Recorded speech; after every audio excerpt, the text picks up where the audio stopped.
যুবকরা দিনের দিকে ফিরছে মাশাআল্লাহ, তবে তাদের দিকে একটু পরে আসছি আমি। তাদের ফেরার পর যে কি প্রবলেমগুলো হচ্ছে এগুলো একটু বলবো ইনশাআল্লাহ।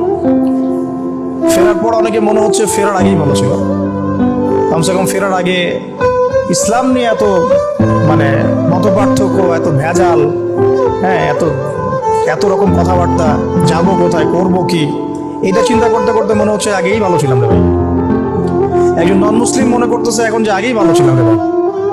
ইসলাম কবুল করার পরে এখন তো দেখি যে 10 জন 10 কথা বলে, 10 জন 10 মতো চলে, এক একজনের সাথে শত্রুতা পোষণ করছে।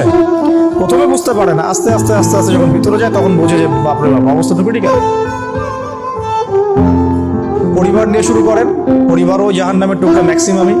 ম্যাক্সিমাম পরিবারের মূল উদ্দেশ্য এখন একটা বাড়ি করা, একটা চাকরি, একটা সুন্দরী মেয়ে বিয়ে করা, আর মেয়েরও টার্গেট থাকে একটা টাকা